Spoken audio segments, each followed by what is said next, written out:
today's topic is next year will be the time for you to become a franchisee. Obviously, as you're all exploring your different brands, you're deciding when is the right time for you to actually make the plunge and become a franchise owner.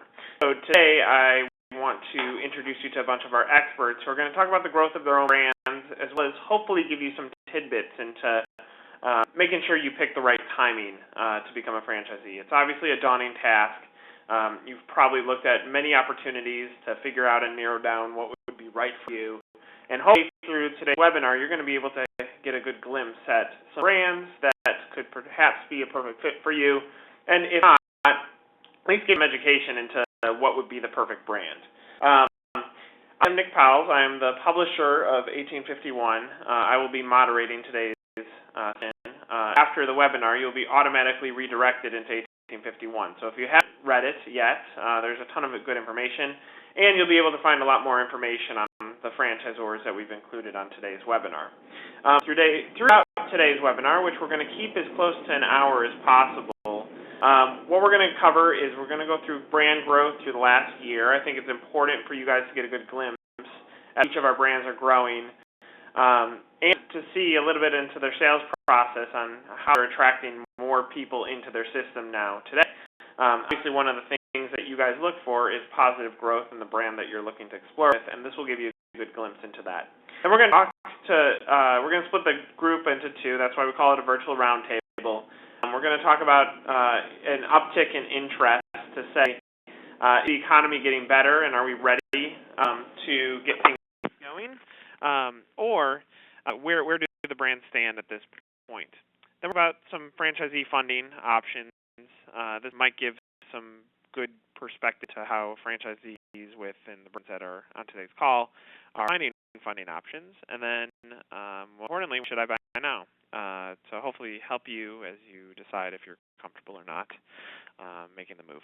Just a few house cleaning or just before we get started. After the webinar, feel free to connect with us on Facebook. You'll find information about the speakers. You can also, on that third tab, you can also watch previous webinars, so you can get a wealth of information on there. Facebook is obviously a great way to connect, and if you have questions outside the webinar, please visit us on Facebook. Additionally, you can connect with us on our LinkedIn group. You can see a lot of our speakers are connected in there, and we'll give you a good opportunity to communicate with folks in the comfort of their own home. So if you want to talk with anyone who's award franchises or even fellow prospects, there's a lot of good information on our LinkedIn page, so feel free to connect with us there. Emails, you'll see at the bottom of everyone's photo, I put email addresses so you can connect outside of the webinar. So if you have specific questions, feel free to connect with them there. I already told you about 1850 Magazine. It's a daily franchise mag. It's digital that will give you some information into franchising and hopefully give you some bits as you guys are exploring your opportunities.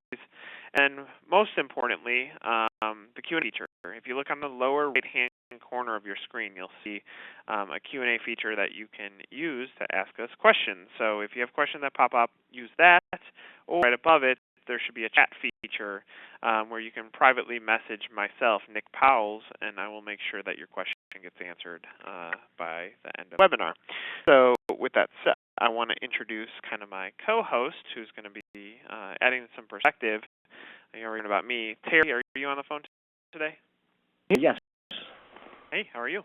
Pretty good. How about yourself, Nick? Good. Tell us a little bit about Franchise Works and a little bit about yourself as well. Like 1851, Franchise Works is really just a resource where people go to. They're looking to find information about buying a franchise or different franchise news and information. That's really where people go. It's probably one of the starting points where people are looking to get to when they're looking into a business and buying a franchise.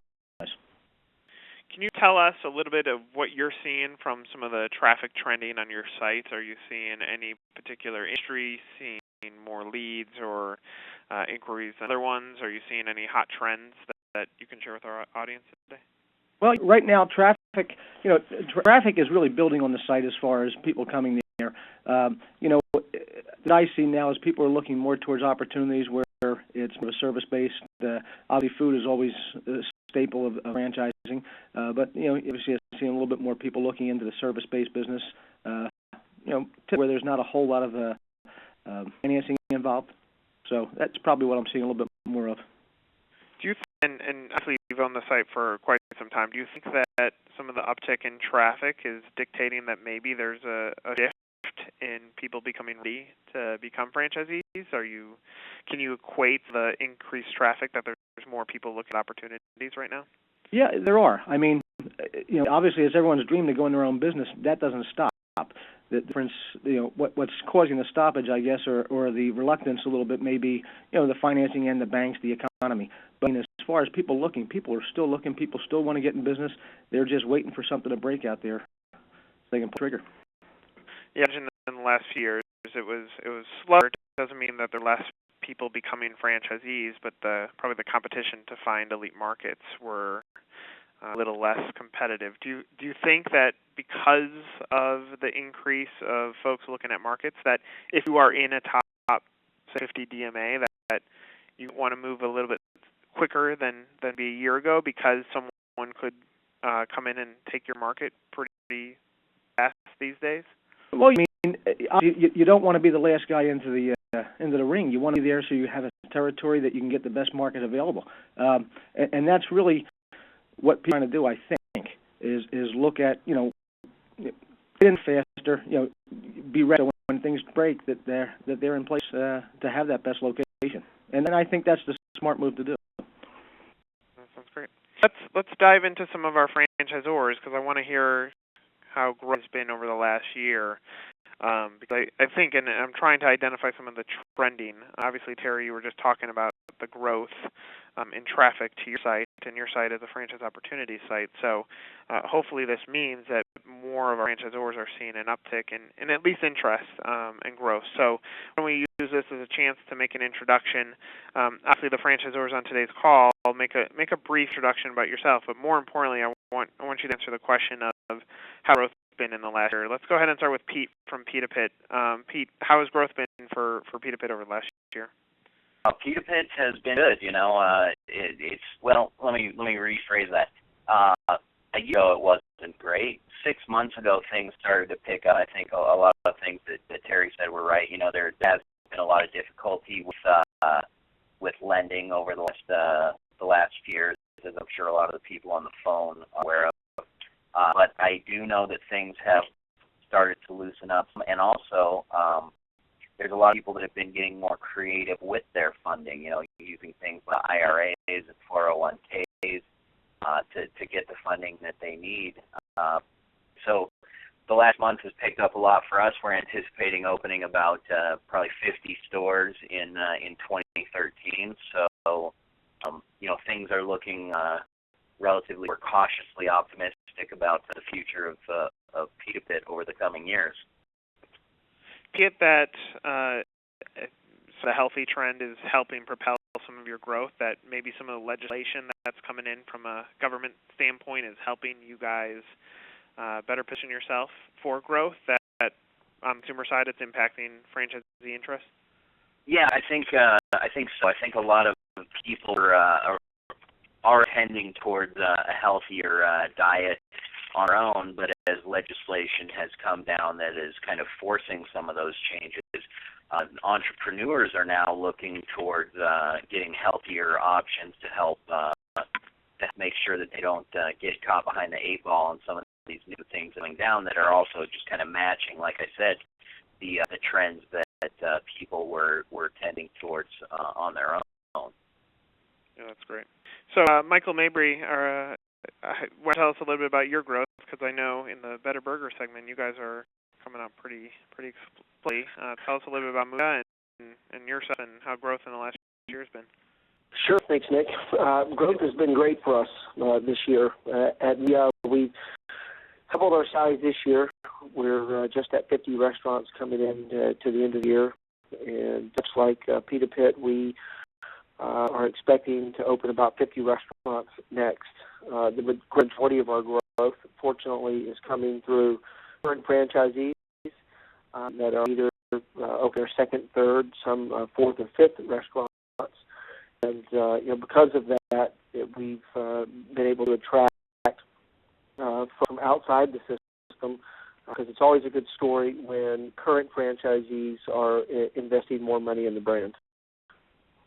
Absolutely. And Michael, obviously you guys have had an uptick in lead traffic this year. Would you equate it to the fact that you're in a hot segment and people are rushing to kind of put their stamp on top-tier territory? Is that part of it before a top-tier market gets taken away? Yeah, I think so. We a little amusing that people say the burger segment is a hot segment. I mean it's the American meal. It's been around forever. And the guys in fast casual have got a different twist on it. We do anything that is outside the box. We serve a great burger, a great fry, and a great shake. So everybody across the United States knows exactly what that is. The idea is to present it in the best way possible through guest satisfaction and the best product on the table as possible. Maybe the franchise prospects of the world are feeling a little bit more comfortable. Are you seeing somewhat shift in the economy as a comfort level when prospects are coming to the table? Yeah, the thing that we see is you do have the multi-brand, multi-unit franchisees out there looking to continue to gain market share in their respective markets. But more interesting is folks coming to us from outside of the industry. And I would say that we're fielding, it's about 50-50 right now, folks that are looking to change businesses for whatever reason and looking into franchising. And as they look into franchising, as I mentioned, the burger is a comfort food, so they get the segment, they get what we're trying to do, and really attracting those guys that have either, one, never been in franchising, or two, never been in the restaurant business. Right. So let's switch over to the service side. Diane, why don't you tell us a little bit about Right at Home and more importantly, how growth has been over the last year or so? Well, as you mentioned, we are more in the service sector, and so we find that people that want to diversify or do something a little different than the food concept, they're very interested right at home. And our target market is to provide care, in-home care and assistance for seniors so that they can stay in their homes. So what we're seeing is, I think everyone's heard there's a lot of talk out there. Anytime you turn on the TV, you hear the talking heads talk about health care reform and trying to push more and more care into the home because Medicare is trying to cut costs. And so home care is seen with health care policies to have a lot of viability and a lot of growth. And we've experienced that this year. A lot of folks had their money on the sidelines. The market isn't growing as fast as they'd like it. So they're looking to invest in something more tangible like a business. And so we've seen a lot of folks also whose own parents or grandparents have needs or needed assistance. And so they tended to be very interested in our market segment. So that's where we're getting a lot of our interest and our leads from. Last year we're on track to have this year we're on track to have a record year. And in addition to new franchisees buying in, we sold over 11 franchises to existing owners. And many folks are wanting 2 territories as opposed to 1 territory this year, which is a little different. So we're finding people are a little bit more confident and they're wanting to build big businesses. So that's what we're finding this year. Diane, you said something that intrigues me because, and Michael and Peter kind of echoed the same thing, 3 in a row, but you said that existing franchisees, that there were a handful of them that decided to add, obviously, another unit to their count. Do you feel that, they're educated, they already have gone through the process that a lot of our attendees say are looking to go through. Do you feel because they're on the barrack, they understand the opportunity, and that's why they're adding more units? Oh, absolutely. I think they put their toe in the water, they've launched a territory, and they're seeing, oh my gosh, this industry, this market is growing, and they're continuing to see double-digit growth year over year over year. So they're feeling a lot more comfortable to expand. And so I think it's that confidence level. I think everybody's feeling a lot more confident about the economy and are willing to take those, I shouldn't say risks, because they're comfortable. It's a comfortable risk because they've done it. They know what they're getting themselves into. So it's a good business to get into. Fantastic. And me, with Goddard, obviously you're more of a higher investment level, but you're having a pretty solid growth here as well, aren't you? Hi, Nick. Hi, everybody. We certainly are. I mean, our growth at Goddard, first of all, getting ready to celebrate our 25th anniversary in 2013. So we've had 24 years of consistent growth. Given the size of our investment, we've never seen high numbers of growth. Our philosophy has always been very simple. It's to grow reasonably and responsibly. And what that means for us is growing at a range of about 15 to 20 new schools per year. Having said that, though, this year we are also seeing an uptick in activity. We are up in new franchise agreements awarded this year. We're actually up 30% over last year. In terms of real estate found for new sites, we're up 42% from last year. So as percentages, they're impressive numbers.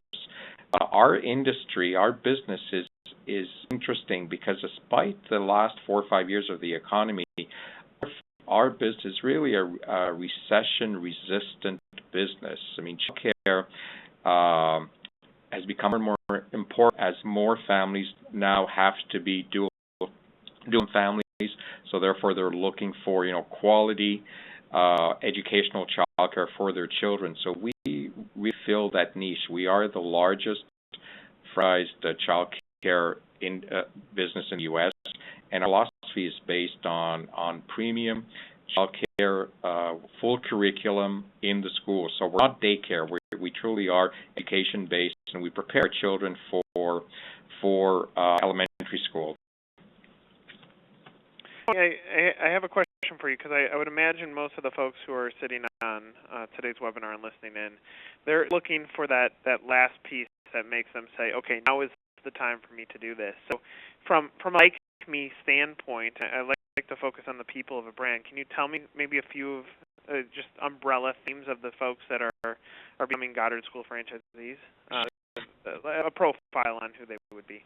So, the first clarification is that we are not looking for we're not looking for it, but you don't have to be, or you don't have to have an education background. That's not at all what we're looking for. We are looking for business people who are able to run a business. We're looking for people that are passionate about the brand. They're passionate about taking children and providing a service in the industry. Our training and our support is so robust that we truly prefer that our franchisees do not have that childcare background. Our system is based on individual schools, so we are one of the few franchisors that do not sell multi-unit territories or multi-unit agreements. Our consumers, our customers, our parents are telling us very pointedly and very, very clearly that one of the key areas that differentiates Goddard from other school systems or other childcare systems is the fact that the owner is the operator. So we're looking for, a dedicated person who has a business background, but they come from all walks of life.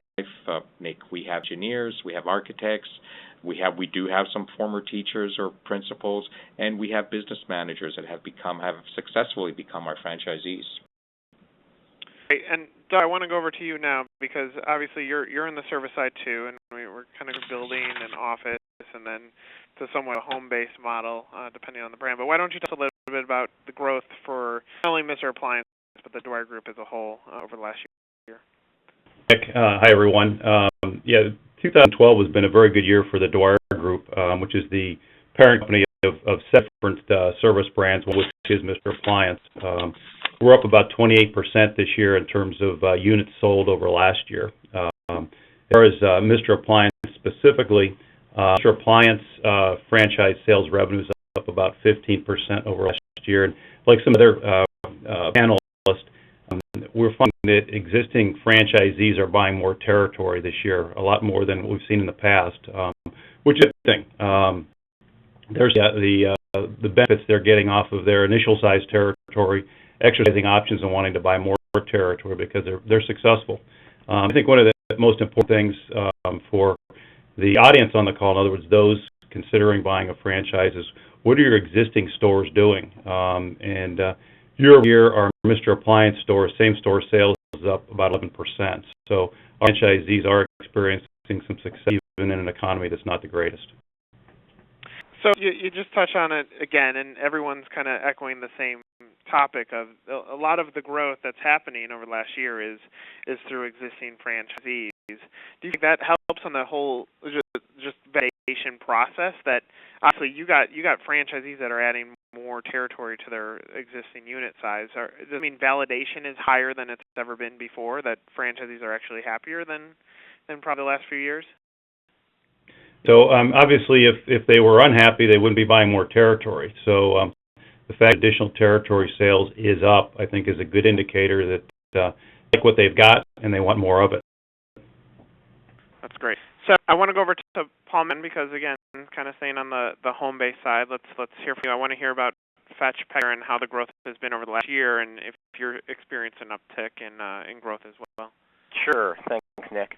Yeah, definitely we're seeing that consumer confidence is still out there, but that we're seeing a lot more interest in our category, pet care. It's really, as an industry, outpacing the economy. So, I mean, we've seen a doubling in our number of franchise units sold this year over last. And I think overall, our lead volume is definitely up. We're seeing renewed interest. We're seeing a lot of the people interested in categories simply because it's home-based, low cost, easy to and fast to start up, and it's a fun industry. So what's interesting though is that we're seeing different categories of people now interested in starting a business. For example, younger people who are now looking for a career simply because they just can't find a job out there. So there seems to be a lot of trends in the economy that's causing additional demographics to become interested in our franchise. Paul, any shift in who your prospect is? Are you seeing folks who might have initially been interested in a restaurant concept and for Y and Z reasons figure out financially a Fetch made more sense for them? Are you seeing any shifts down from an initial interest and more in the leads that are coming in? Has there been a shift in the last year at all? There has been a shift. I mean, people who come to our, who want a Fetch Pet Care franchise, first of all, are passionate about the business. So that's who we get first and foremost. They love animals. They want to be in this industry. But we are starting to get folks who, for one reason or another, couldn't get funding for a restaurant concept, for example, or just found that they wanted to have less overhead overall in the business that they started, and after a lot of research came back and decided that something that $15,000 or $20,000 total investment is a lot more attractive for them in this economy. Sure. You have two different types of franchise opportunities. Obviously, you have the master that is going to take over entire territory, and then you have the unit size. Why don't you talk a little bit about your model? And initially, I'm curious about how growth has been on both levels throughout 2012. Sure, thanks, Nick. We are a two-tier franchise system. We sell master franchises, and the masters in turn sell unit franchises to people looking to open a cleaning business. Our growth this year has been good. We've added a record number of units, and we have added several master territories. For store growth, it has been one of the best years in our history. Existing masters have done extremely well. I know a lot of concepts like to say they're recession resistant. I think ours obviously is. We've done extremely well despite what the current economy is like. I point out as well that I think, and several others have touched on it, we are seeing an increase in leads. We are seeing we have some unique funding options available to people perhaps they might not see with other models. But we do plan on adding a significant number of masters in 2013 because the funding avenues are opening a little bit more. Keep in mind that our master franchise individual can get in for $39,000, so we have a very reasonable franchise fee. You and I have talked about this before, but obviously commercial cleaning is a competitive space. There's some big players in the field.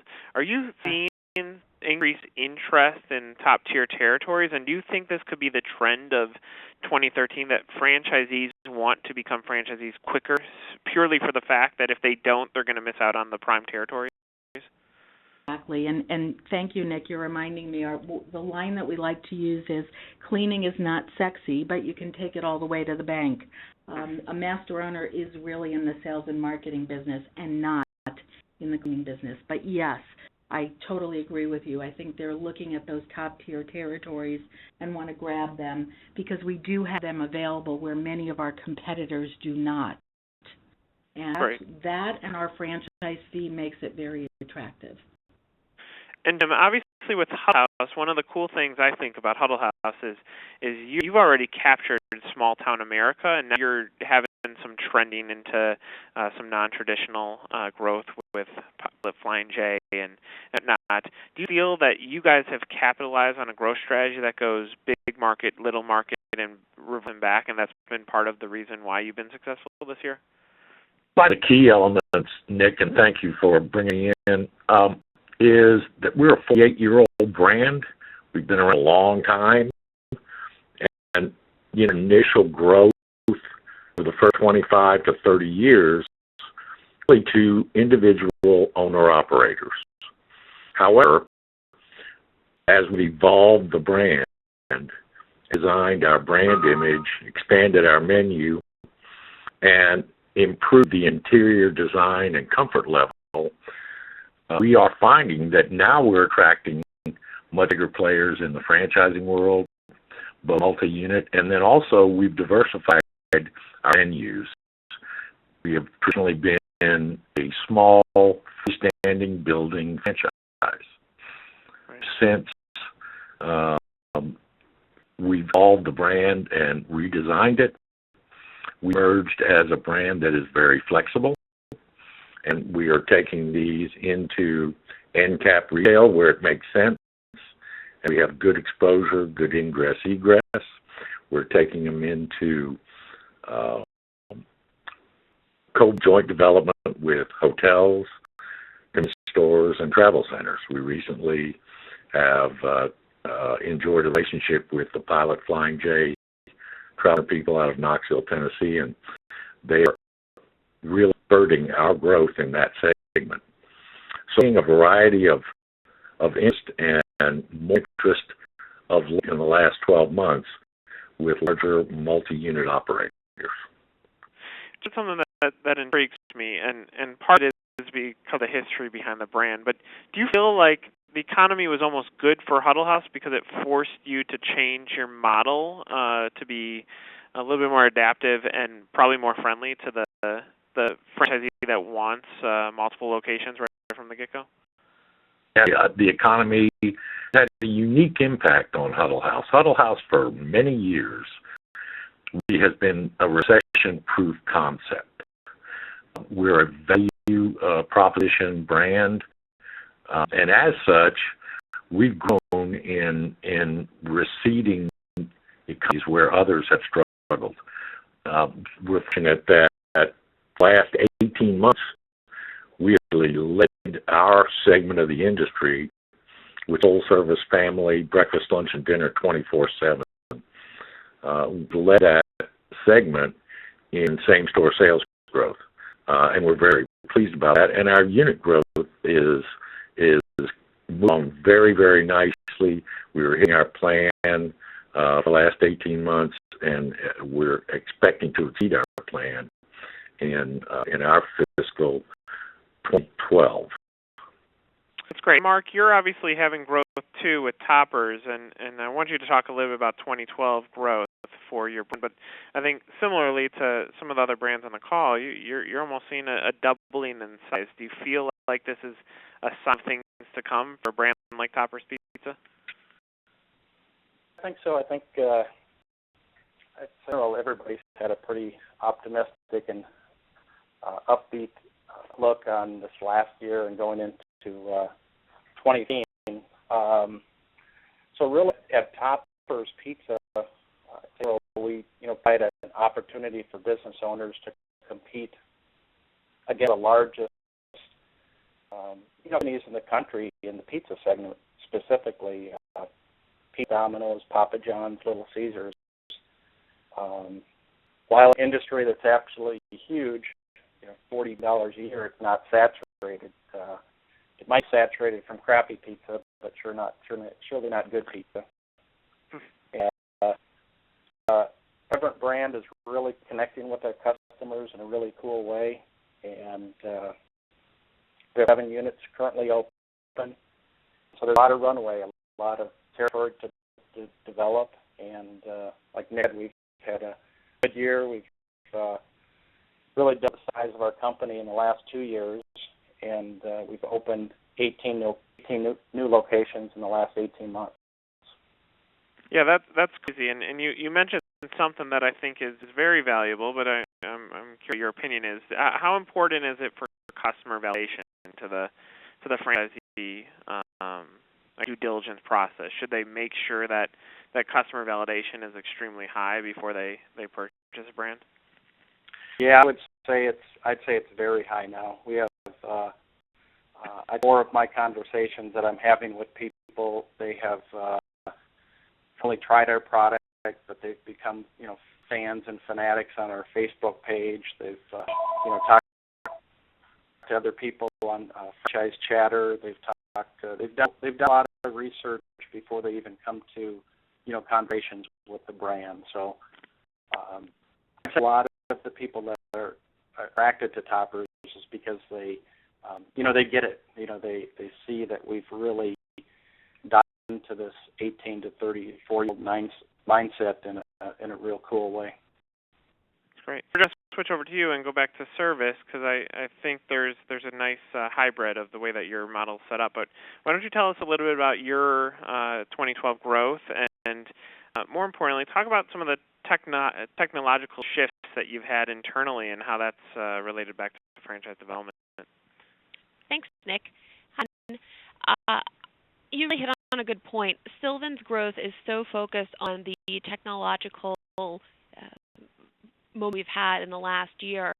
Besides for regular sales of undeveloped territories and then resales of existing units, we've actually seen an explosion of satellite centers from our current franchisees, and all because of our digital teaching platform, which we call Sylvan Sync. And that allows us to incorporate all of our proprietary materials and content and teachings on a pad, which is really compelling to students. And so the parents get excited because the kids are excited, and then the teachers get excited because the kids are just really doing well. They're super focused, they're moving up very quickly in the academic learning, and it allows us to feel good about the units that we're selling because we know that we're making a difference in hundreds and thousands of children's lives every single day. Legacy brand, it's challenging to say, okay, we need to make a shift. And a bunch of the brands on today's call have said that they've made a shift. But when you got over the hump, I mean, how positive have franchisees been with the release of Sylvan Sync? Unbelievably positive. This has been in the work for a couple of years. We really knew that we needed to do our due diligence, complete the research and development, and really drill down so that when we did roll it out to the franchisees, it was a completely comprehensive program. And we actually had 75% of our franchisees signed up for it, and it wasn't a mandatory program. It was something that we were offering to the franchise system.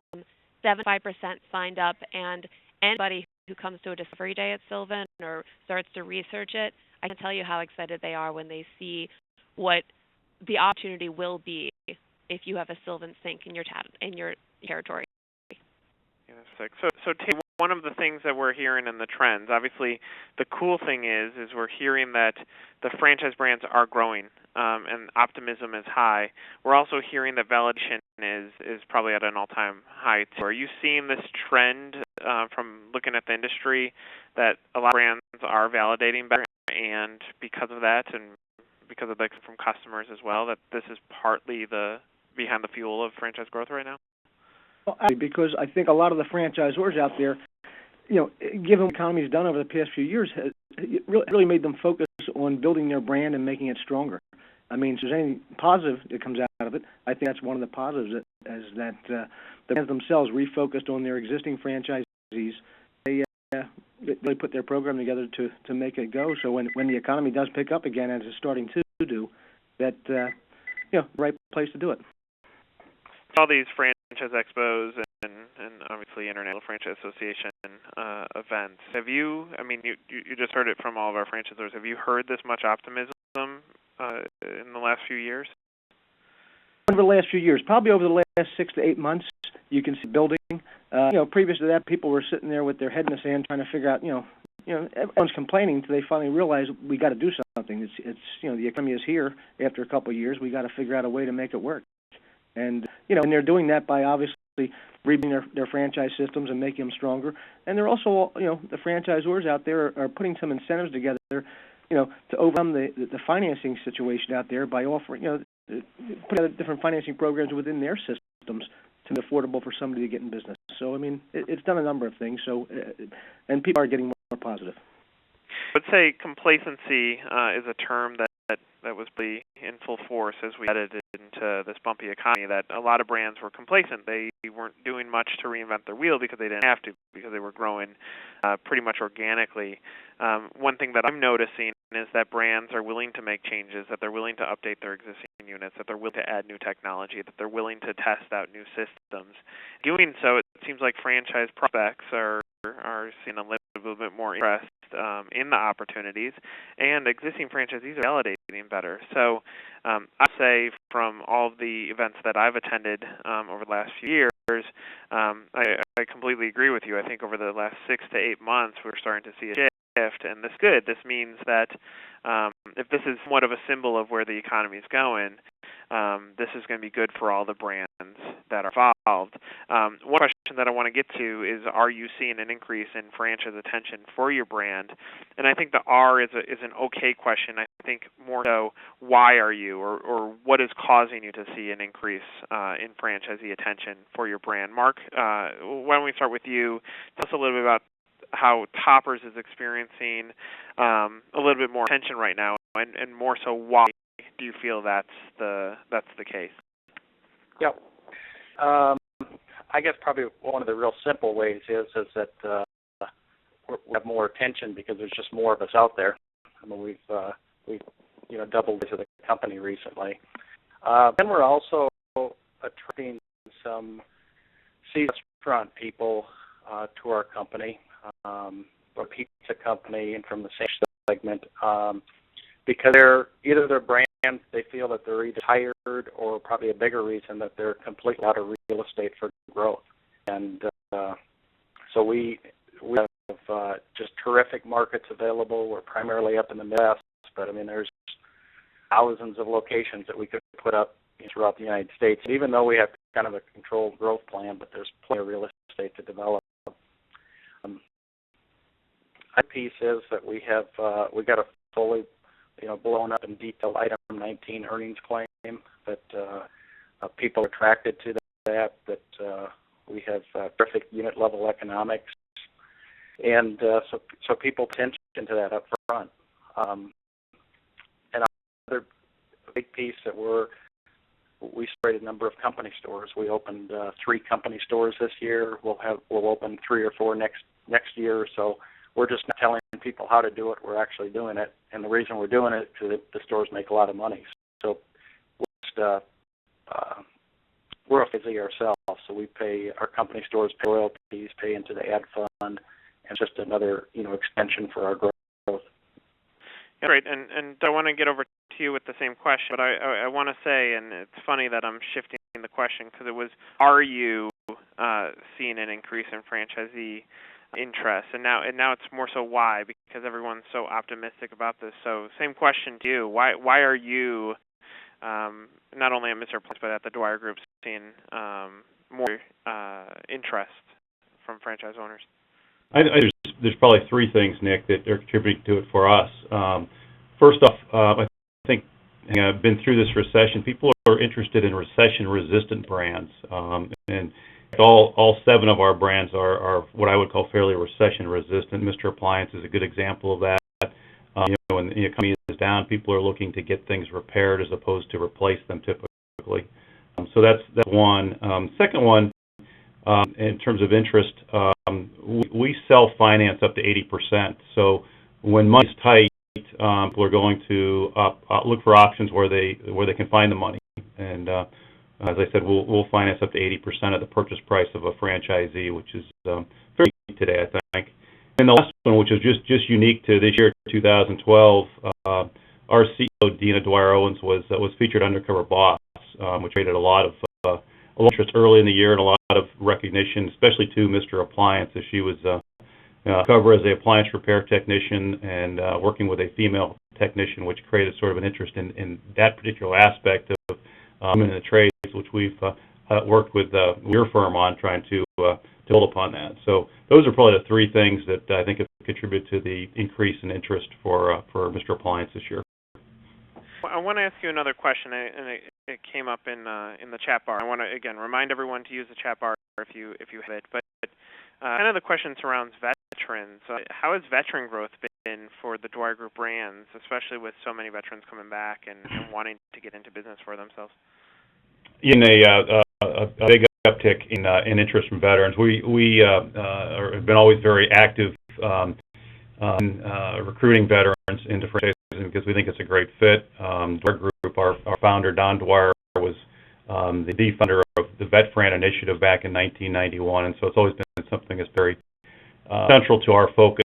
And this year has been a year that it has continued to build in terms of additional interest from veterans, and we plan to continue to build upon that.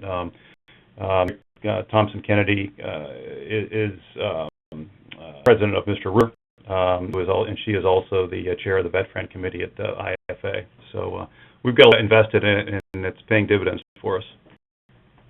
Are you noticing any trends other than veterans that are hot as far as prospects? Is there a field of folks that are getting more attention to franchise opportunities, or is veterans probably the hottest one that exists right now? I think a lot of the focus right now is on the veterans because there's so much of them coming back from overseas and getting out, and there's financing programs in place for them. And there's a lot of discounts involved from the franchisors. They're offering incentives to get the veterans involved as well as them employed. So that's really the biggest focus I see right now is veterans. Okay. You were talking about how you guys have had extremely sharp growth. So tell me more about the why. I'm curious on the why because I think that will help anyone who's listening understand maybe a little insight into why people are so hot on growing right now. Well, with our particular brand, Mooyah Burgers, Fries, and Shakes, there's a Goliath out there that has attention to the segment. And because of that attention, we find that people are more excited about it. And they understand that the consumer will pay for a better burger and will pay for the experience.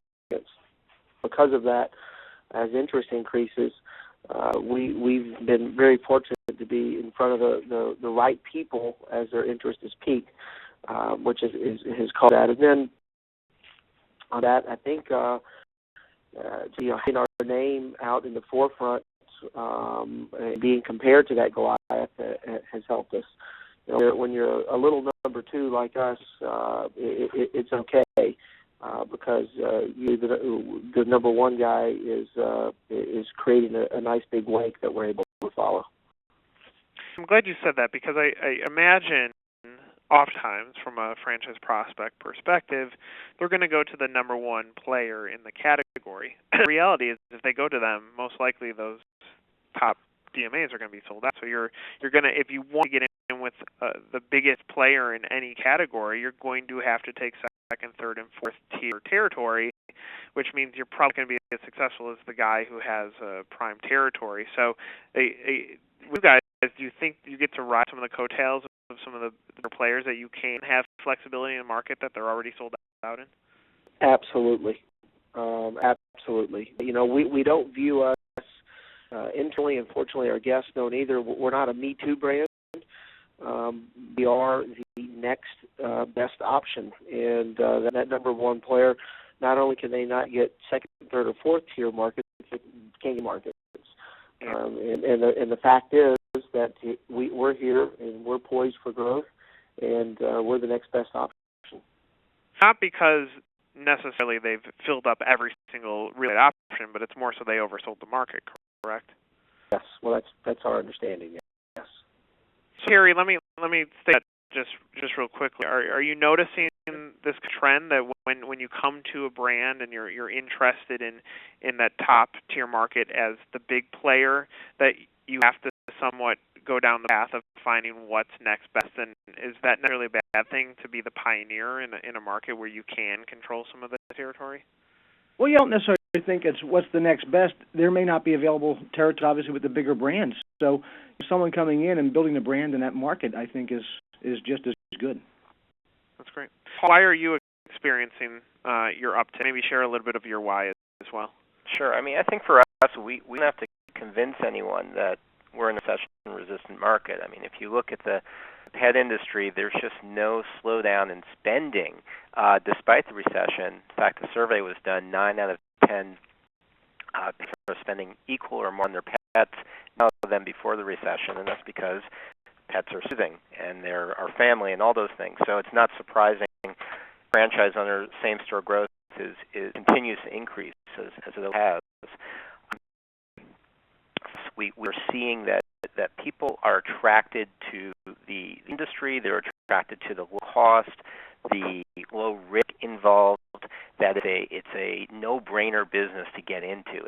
There's not a lot of complexity to the basic concept that they can grasp, and they're looking then to us to provide those processes, those procedures that are going to make them best in their local area. So we're finding that, you know, as I said before, it's not just one type of person, but now it's an opportunity for people who are white-collar, blue-collar, people coming out of college.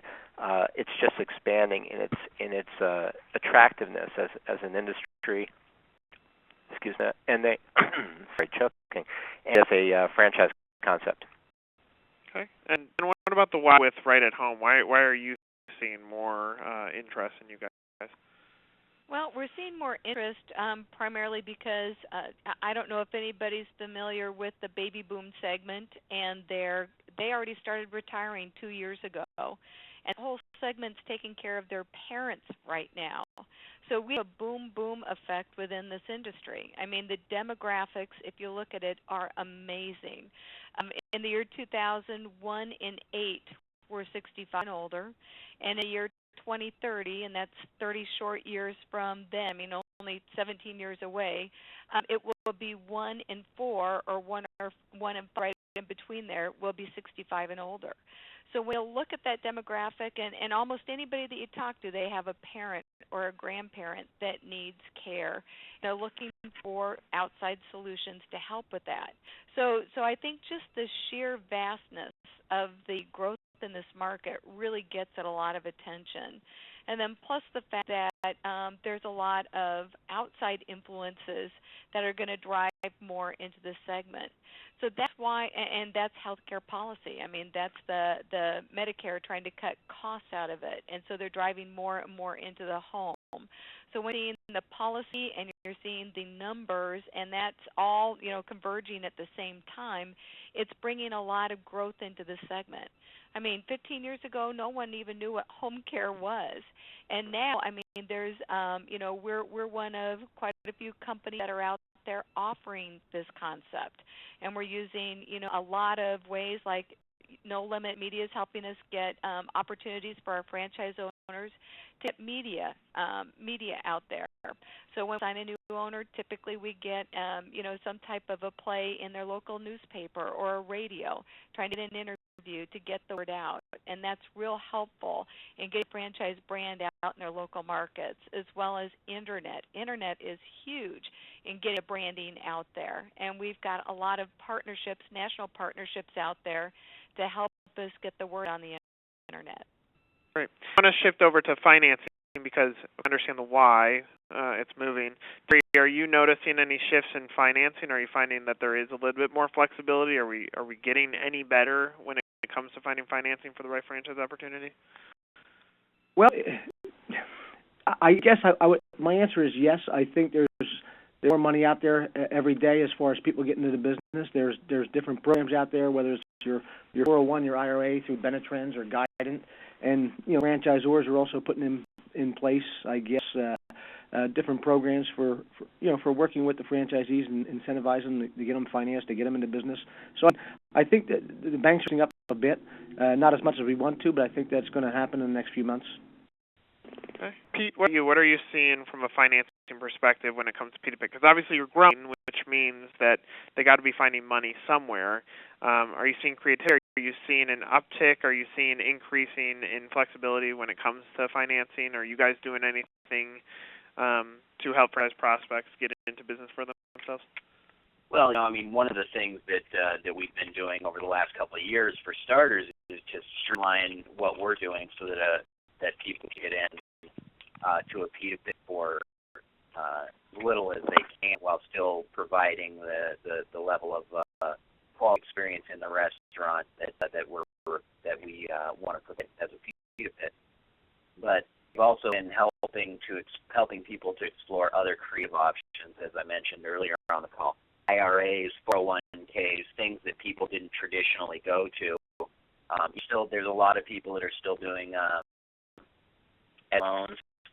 It's difficult sometimes to get banks to want to go through because it's a bit more of a lengthy paperwork process for them to do.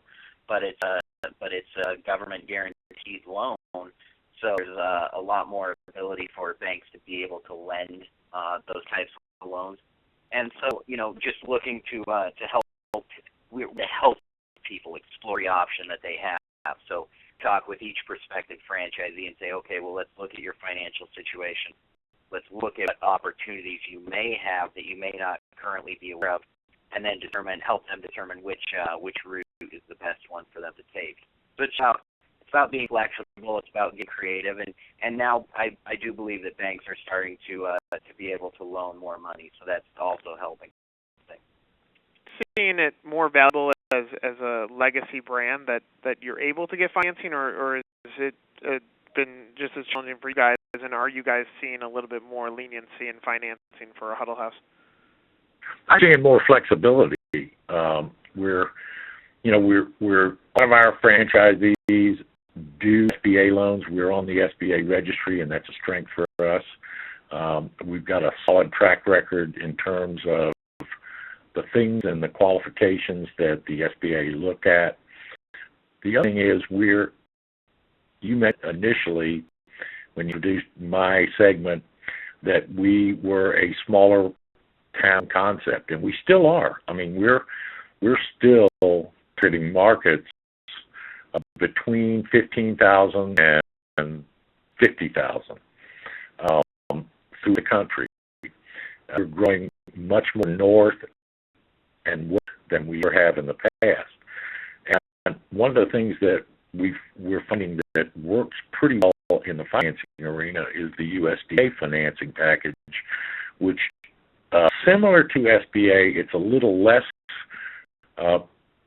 intensive and there's a little less oversight. The qualification for that is it has to be a market with a population under 50,000. So they consider it's what used to be called the farm bank. So they consider those under 50,000 rural communities, and it falls within their bucket. And very easy to work with. They typically will have each state will have several USDA reps that you can work through, and we've had a fair amount of success with those. The thing that we're having success with is some of these consolidated bucket lenders through their website, where applicant or franchisee can go and fill out one application, and that application is then submitted to about 300 or 400 lenders. And it's almost like the lending fee for commercial financing, and a fair amount of success with that as well. That's great. Tony, you've done some unique things as far as helping identify financing for prospects. Can you tell us a little bit about your program? Absolutely. We at Goddard Schools have an in-house financing team that works exclusively with our candidates in helping them acquire financing. So what we typically do as part of our due diligence, as part of the process, is do a pre-screening, and it's almost like a pre-qualification as you would if you were applying for a mortgage. Over the last 10 years, as an example, we've had or submitted over 200 applications to banks for our new candidates, and all but two of them, again, all but 2 out of 200 applications have been approved over the last 10 years. Part of the reason why the financing process is easier for us, one is, we do have very strong unit economics. Our sales over the last 4 years have continued to grow consistently every year by 4 to 7%, and more importantly, or as importantly, the EBITDA for our franchisees for mature schools has continued to grow. It's currently, as of last year, it's currently at over $223,000, which represents almost 18% EBITDA. So yes, we are a high investment, but on the other hand, our results are strong. Because our results are strong, that enables us to have strong financing programs with our preferred lenders. We work with 7 preferred lenders. We have a dedicated contact with each lender. So what that means for us is as we submit a candidate for approval, we're always working with the same contact at the bank, has the ability the process, who understands our concept, so they're not questioning the concept, they're not questioning the business plan, they're really just looking at the credit worthiness of our franchisee. As a result of that, and because of our consistent success rate over the years, we actually get financing for our franchisees, depending on whether it's a purchase or a lease, for a 10 to 15% cash injection.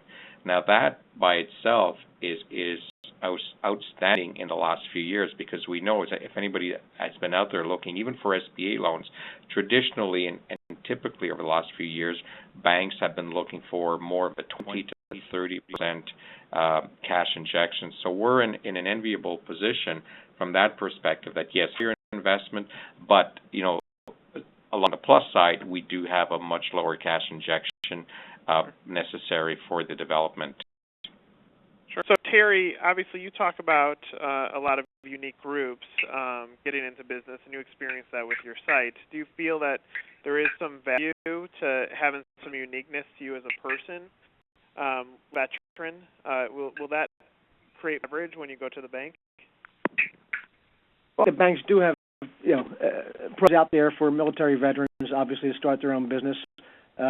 So I think it does be that way. As far as other groups, I mean, I think anytime someone's getting into business, you got to be incentivized. You got to be motivated to get in your own business. But I think typically the biggest group out there for programs, I think, is the veterans. Okay, great. Judy, do you want to talk about financing when it comes to Anago? Because you've got models that can probably lead to financing options for different folks. I think the times require or require us all to think creatively and think outside the box.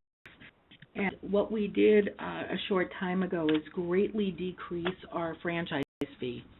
Our franchises typically, our master franchises, have run in excess of $100,000, sometimes $200,000. Our chairman and our president drastically reduced the price to $39,000, making it much more affordable, and that was an adjustment that we had to make. As well, we also have been partnering with some unique lending options so that our master candidates can get funding for working capital. Unlike many of the other models you see today, not a brick-and-mortar franchise.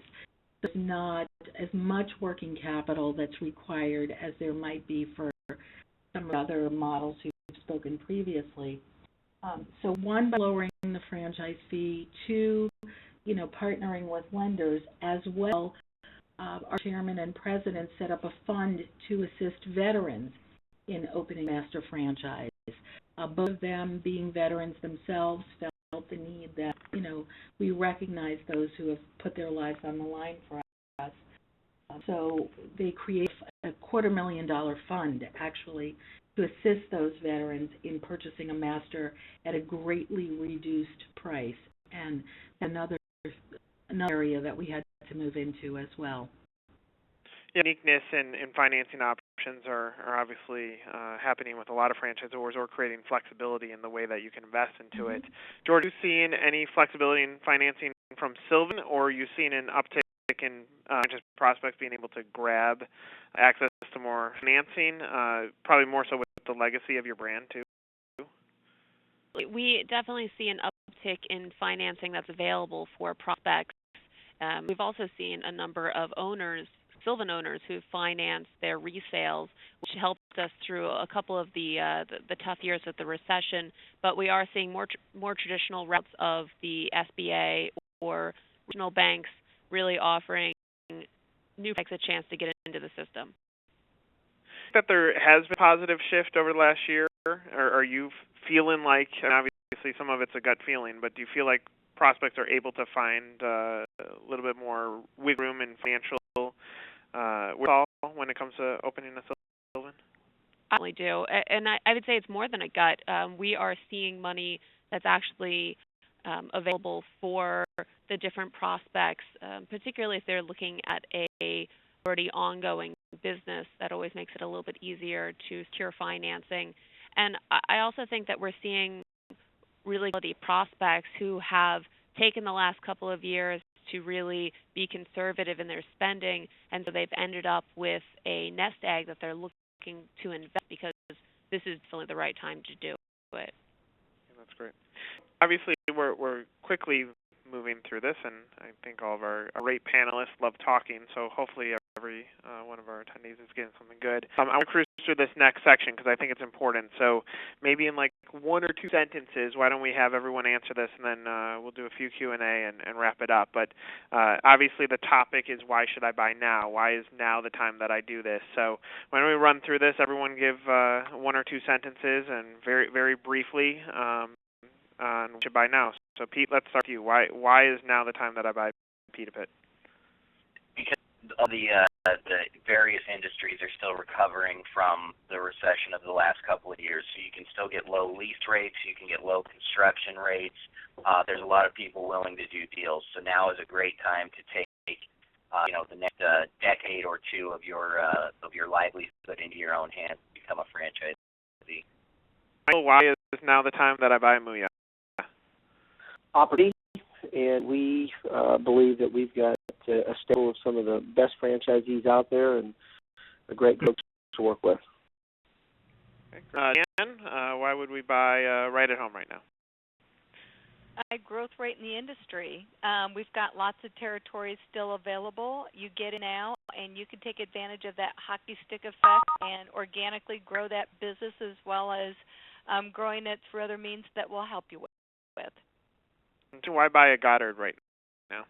Well, the child care industry is a growing industry. It's growing at about 5.5% a year. It's scheduled to go from $59 billion last year to over $71 billion in 2013. We are the leader in the industry. As I mentioned earlier, you look at our unit economics, they speak for themselves.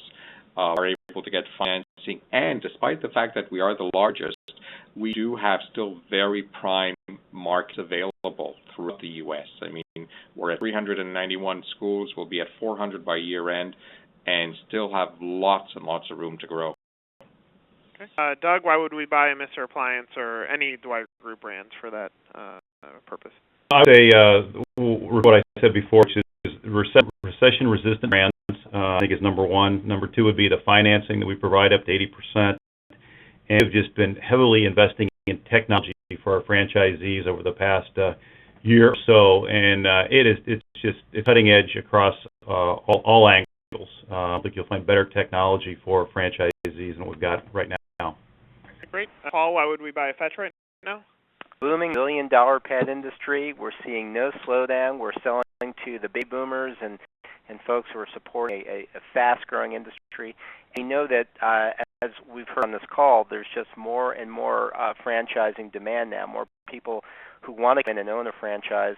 Particularly after this election, I think a lot of people are going to make their move. So this is a great time to be in reading our brand or any of the other brands on this call. Judy, is now the time for Anna to go? $100 billion with a B dollar industry in the U.S. alone, with expected double-digit growth. Just the economy. Low franchise fee, territories available, truly recession-resistant, and a proven model. Great. Why Huddle House now? The evolution of our brand, the strength of the performance of our evolved units in terms of gross sales, and also the fact that there are just thousands and thousands of markets that have very high demand and no supply in the family restaurant segment. So we think we have a very, very bright future, both in our core states in the southeast and all the new growth that we're experiencing in the north and west. And Mark, what Whoppers now? Well, I think the pizza business is a huge industry, and without question, everybody loves pizza. And Whoppers, we've been on for 20 years now, tightly been working our business model, and the way is because there's a huge opportunity out there. Our business is scalable, but people can open, 1, 2, or 5 stores, and unit over unit, our per unit sales are higher than Domino's and Papa John's, so the system works. Fantastic. George, I Sylvan Learning Center right now. Still 9% brand name recognition, and parents are willing to spend money on their kids and their kids' education. And the fact that we have focused so much on technology and really relaunching the brand in the best possible means this is the best time to come into the system. Fantastic. And why don't I run back over to you? Why would you buy a franchise opportunity that is obviously friendly to you now? I think the availability of from tail end, the rents, I think the cost of money is cheap, so to speak, from the financing perspective. So if you get the financing, the rates are low. I think there's a lot of incentives out there from franchisors to get people in business today. So I think all around, I think it's a great opportunity, a great time to get in business. Okay, great. So we got a few questions, and I'll get those answered in a second, but just a few ways for those listening. Obviously, when you're going through the process, there's a lot of information to take. From my experience, and I'm not a franchisee, we only work with them.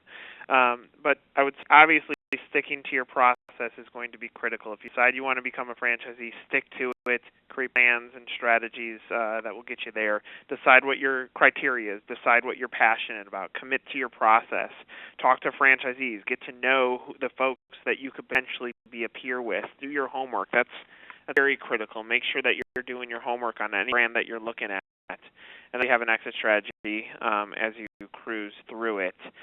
We did a few questions. I'm going to get to 2 of them because we're running extra short on time, but we've had a wealth of information. One is specific to Diane. The question was, I was reading Franchise Business Review regarding senior care, and a comment was made about CEOs of home care believe there may be consolidations made in the industry for those providers that deal with Medicare or Medicaid. What does that really mean? Well, what it means to us is that we truly believe that healthcare policy is going to be moving more into the home, as I mentioned before.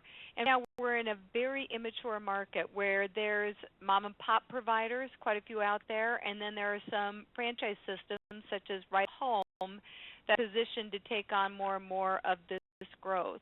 So as Medicare and Medicaid are trying to move more into the home, they're going to have more regulation or more legislation in regards to what home care agencies and providers need to do to provide care. This is going to be daunting for some of the mom and pops. So you're going to see some of those providers get out of the business, and the industry is going to consolidate off of or under many of the national franchises. So we see our market continuing to grow and grow in respect to that. So that's what the regulation, that's what it means for the consolidation in the industry for those that are dealing with Medicare and Medicaid. I'm going to shoot the final question over to you because I think you'll provide an interesting answer, and obviously I know what one part is going to be. But if you were a betting man, what would you predict the next hottest industry is going to be? Industry? Say burgers first. Yeah, of course. I mean, the industry is the restaurant business, but of course the segment is burgers. And we look at the burger consumption here in the United States, and the casual segment only makes up about 5 to 7% of the billions and billions of dollars spent on burgers from all segments. The growth potential for this segment is huge, and there's new people entering every week. You've got mature brands, and you've got guys like us that have been around 5 years. So definitely you keep your eye on what consumers have been buying for the last 50 years, and if we can in this segment continue to provide the service aspect that they're looking for, a little cool atmosphere that they're used to, and quite frankly a better product than all the QSR guys, then we absolutely are the hottest segment. So I want to thank everyone for sitting on today's webinar, and thank you to our attendees for sitting on a few extra minutes. We plan for an hour, but typically get some great conversations that keep it going a little bit longer. I know there are several questions that we didn't get answered, but unfortunately we ran out of time. So you can see my email address or Terry's on the screen, and obviously everyone who sat on today's webinar or roundtable, I'll be happy to answer your questions, whether it's for them or just it's period. Obviously, thank you for all of your great questions and your participation, and I wish you the best of luck finding the right opportunity for you. I know it's quite an experience, and follow your passion, follow your dreams, and I'm sure you'll find the right opportunity that is most friendly for you. Again, visit 1851 for more information on our next webinar, and I thank all my panelists for giving a great show today. Thank you all, and I will talk to you soon.